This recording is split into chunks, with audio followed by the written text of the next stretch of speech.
acteurs sont prêts sur cette pelouse du Vélodrome. France-Allemagne au TOS avec Nicolas Rizzoli, l'arbitre italien, et les deux capitaines Hugo Lloris et Bastian Schweinsteiger. Grand arbitre pour grand match. C'était l'arbitre de la finale de la Coupe du Monde 2014. C'est un arbitre qui a laissé un très bon souvenir bien sûr à l'équipe d'Allemagne.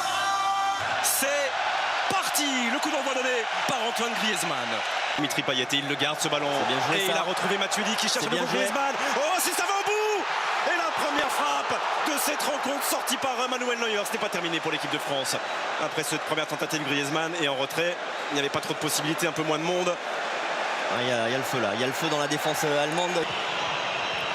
Avec la reprise de Can. Là, il y avait grande tension et grande pression pratiquement dans les 6 mètres d'Hugo Lloris. En demi-finale et face à Manuel Neuer. C'est Dimitri Payet et c'est directement ou presque sur Manuel Neuer. Il en faut beaucoup plus évidemment pour perturber ce qui est sans doute le meilleur gardien du monde. Il y a Özil et il y a la tête de Samuel Umtiti. Et Schweinsteiger qui enroule à son tour. Et la claquette du Lloris au-dessus de sa transversale. Attention, car la Mannschaft est en train de mettre son emprise et chaque minute un peu plus sur cette rencontre. Ça passe jusqu'à Patrice Evra avec Antoine Griezmann. Le petit filet. Ouais, ça c'était bien joué là sur ce côté gauche. Avec cette combinaison Evra-Griezmann et la frappe d'Antoine Griezmann. Avec le contre favorable, il aura Griezmann sur sa droite. À droite. Oh, s'il l'a vu, il n'a pas pu. Il n'a pas pu frapper. Retour de Vedes. Ouais, c'est magnifique ce que fait Vedes là avec toute la rage parce que là il y avait une super situation pour les Français. Griezmann tendu, c'est parti. C'était pour la tête de Patrice Evra. Can. Oh, il n'a pas pu frapper Sissoko. Qu'est-ce qui se passe? Qu'est-ce qui s'est passé? Penalty. Mais derrière c'est quoi? Oui, il a mis beaucoup de temps. Juste avant la pause pour ouvrir le score en faveur de l'équipe de France. C'était un penalty sans doute très généreux de la part de monsieur Rizzoli. Les Bleus, juste avant la pause, mènent 1-0. En train de démarrer de la même manière. Oh, bien joué avec Griezmann. Ça a été détourné. Corner pour l'équipe de France. Et regardez Antoine Griezmann qui est en train de motiver tout le virage sud du stade Vélodrome.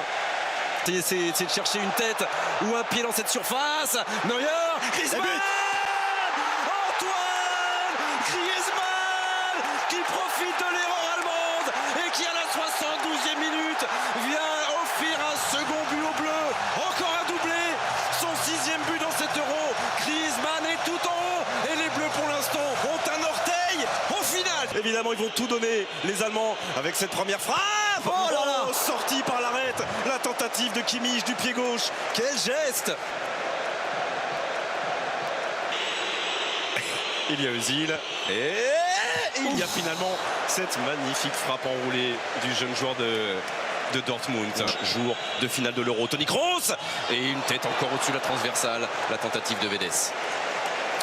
Ouais, Vedes qui a réussi à couper devant Samuel Umtiti cette fois-ci. Ou par l'Espagne ou par l'Italie, c'est pour la première fois par la France. Oh, quel arrêt! Et la parade pour mettre un magnifique point d'orgue à ces 90 minutes. La parade du Lloris, le capitaine des Bleus. Et voilà celle-là.